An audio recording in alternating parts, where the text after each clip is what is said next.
Hey everyone, we will be covering Module 59 today. This is the last module of Unit 10, our personality unit, and we're going to be looking at the self.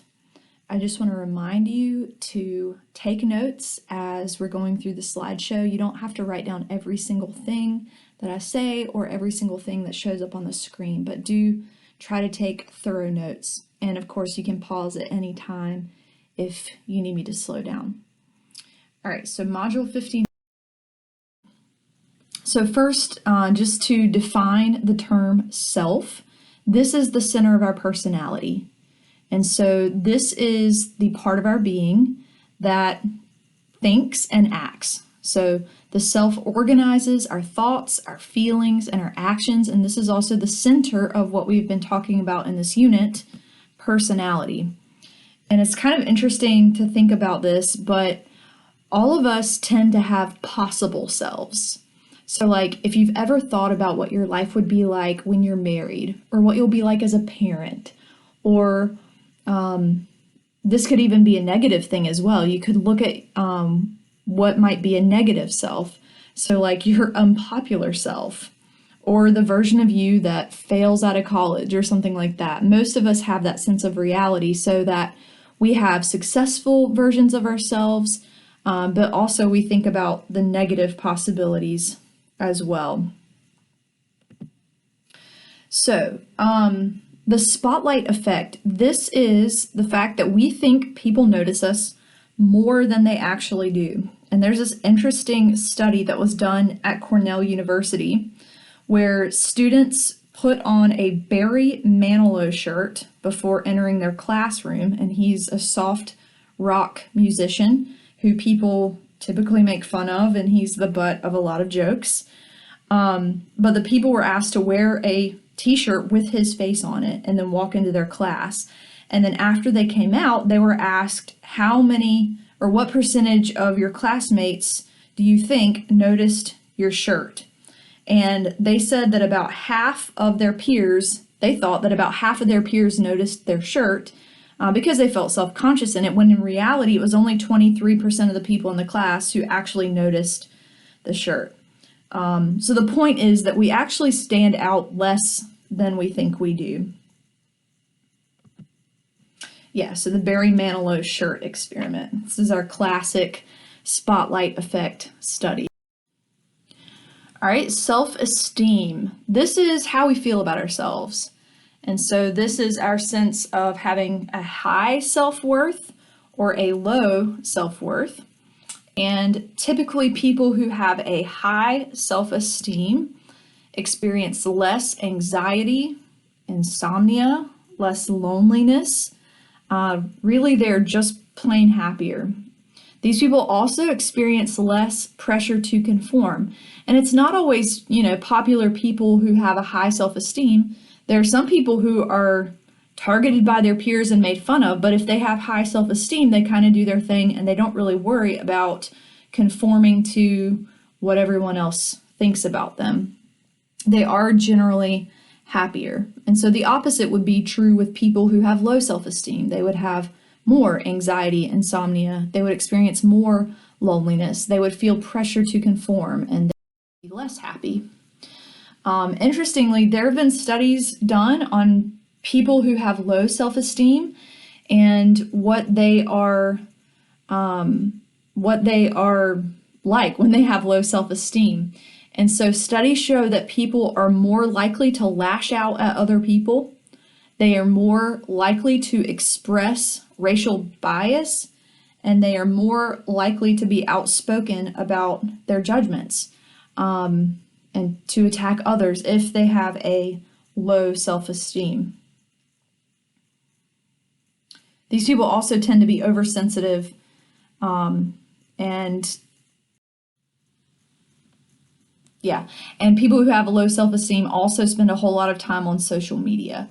And the idea is that if they can make themselves look good on social media, if they can create a profile that seems like an ideal version of themselves, then they can experience happiness, which, as you know, is not possible. But typically people who have a low self-esteem will spend a whole lot of time on social media.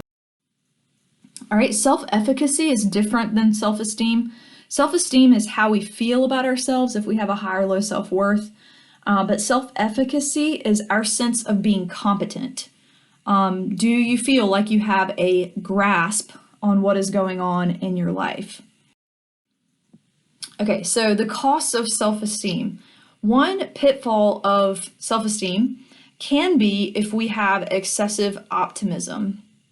And this is overconfidence about the ability to control impulses that can cause us to fail. Or this is one way that we can show excessive optimism. They give an example in the textbook about people who are really optimistic about being able to quit smoking. And you've probably seen people like this before where they set out to accomplish a task and they're like, oh yeah, we'll do it. It'll take no time. In the case of smoking, they might say, I'll be able to quit. I'm gonna go cold turkey and I'm just gonna stop. And typically people who have that type of attitude really, like, it might start well, but typically they don't finish. So this blind sense of optimism can actually cause us to fail. And the example, like I said, that our book gives, or a really good example, is people who try to quit smoking and they are blindly optimistic about how easy it is to quit smoking and how addicted they are to smoking. Another thing that we can be super overconfident about is entering a relationship. And I don't know if you've ever experienced this, but you know, if your friend enters a relationship and everyone around them is like, this is a terrible decision, and the person in the relationship might be the only one who doesn't see that. But entering a bad relationship, people, if they experience excessive optimism, might overlook how terrible a person is because they want this relationship to work out so badly. So interestingly, the whole overconfidence thing. So this overconfidence fades just before we receive feedback. You know how you take a test and you think you did really well on it, and then Mr. Dixon is about to hand it back out and you're like, oh my gosh, I failed it. Like, I thought I did well, but right before he hands it out, you just, like, all of your courage drains and you just think, oh my goodness, I definitely failed. So that's not just you, that's typically people feel that way. Right before we're about to receive feedback, like a test grade, we feel that sense of confidence go away. And then also after a traumatic experience. So like if you were to get in a terrible car accident or you were to experience something like 9/11, the overconfidence you have that you're invincible begins to fade when you realize, oh my gosh, like even I can be impacted by something traumatic. So we give up this illusion that we are less vulnerable to traumatic experiences than other people. Okay, so another pitfall of self-esteem can be if we are blind to our own incompetence. And ironically, people tend to be most confident when they are incompetent. And in part, that's just because you have to have competence to recognize if you're being incompetent. So the Kruger-Dunning effect, and this is named for the two people who discovered it, say that a person can be completely ignorant of their own incompetence, and this would actually explain a lot of political leaders who are unaware of the fact that they may not be cut out for the job that they are doing. And our book also gives the example of people who typically score low on tests and they are just completely shocked and appalled when they get a low test score. And it's one of those things where everyone else was like, you didn't study, you never study, you always get low test grades. Why are you shocked that you have done terrible on this test? So political leaders. So the advice that our book actually gives is that if you feel like you're not sure, like you might have a blind spot and maybe you feel that, like you think, I might be in a bad relationship, or, you know, this, whatever I'm embarking upon may be a bad idea. When in doubt, ask a friend. It pays to ask somebody else to look in from the outside and give you their prediction about what is going to happen. If it's a relationship or whatever it is, If you're applying for a college that you're not sure if you can get into and maybe it's really expensive, ask a friend. That is always a good way to double check yourself. So self-serving bias, we tend to perceive ourselves favorably. We like to give ourselves credit. Typically, we are more willing to accept responsibility for good deeds than for bad ones, and we are more likely to accept responsibility for our successes than our failures.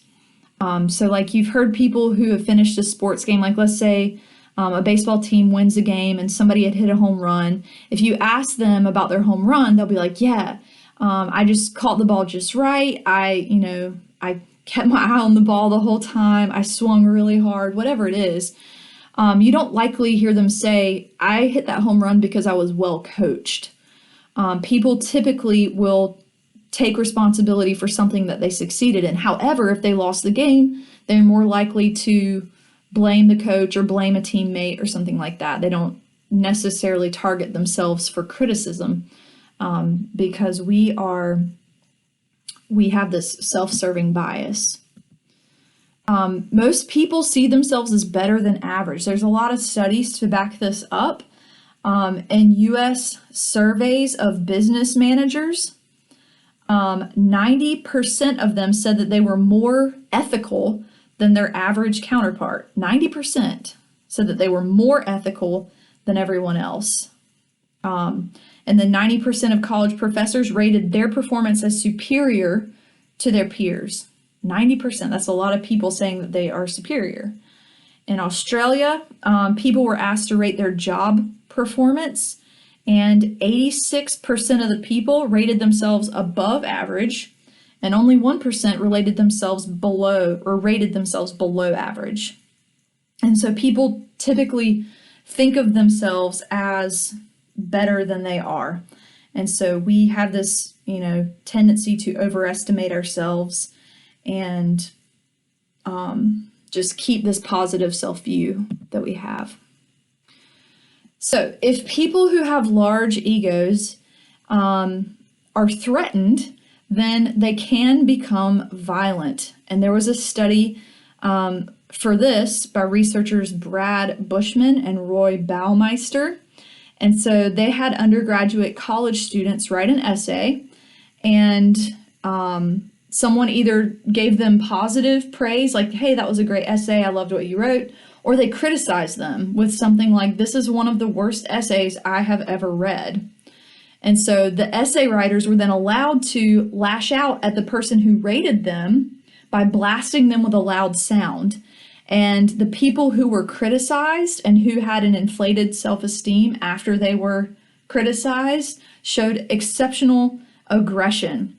And on average, they gave a 3 times louder noise blast than those people who had normal self-esteem.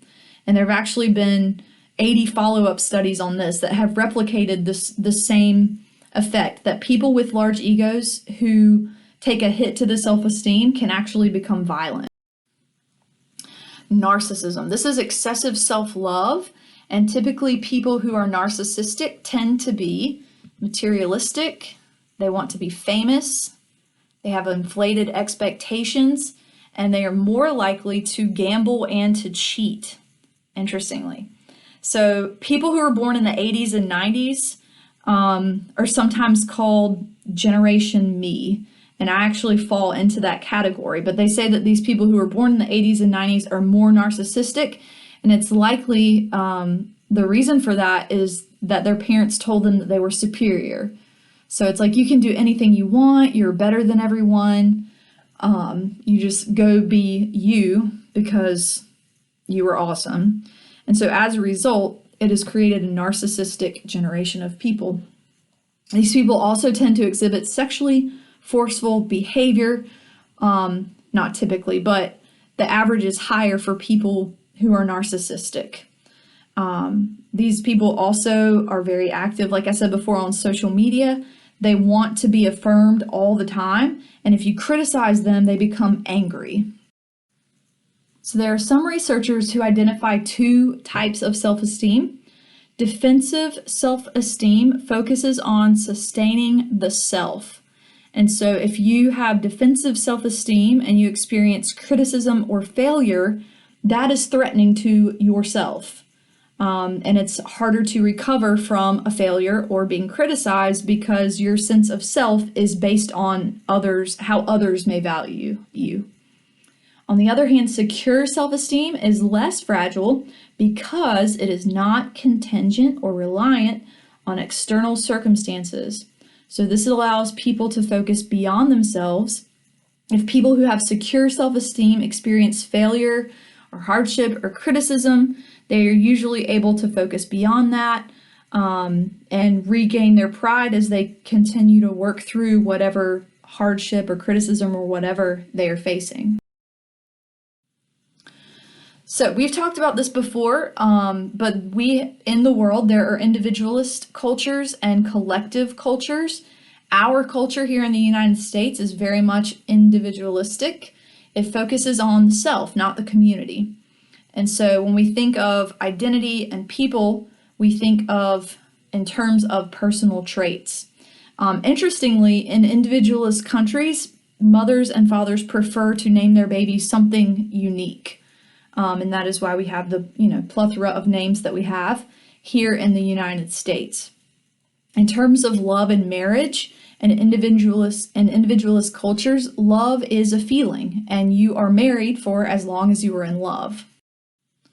In collectivist cultures, like in Asia and in Africa, instead of focusing on the self, you focus on group identification, and even to the point of the expense of your own personal needs. The group comes first and the self comes second. Typically, in a collectivist culture, people avoid direct confrontation. They feel uncomfortable if you give honesty in a blunt way, and they try to avoid uncomfortable topics. And generally, they're just very modest. Also, research shows that people in collectivist cultures tend to hold back and they display shyness when they are meeting strangers. And so the focus is, this is a we culture, not a me culture. And in terms of love and marriage, they view marriage as a commitment. And so you work through your commitment and you don't fall out of love and get divorced. It's because it's a commitment. Just lastly, people in collectivist cultures also tend to name their babies the same names.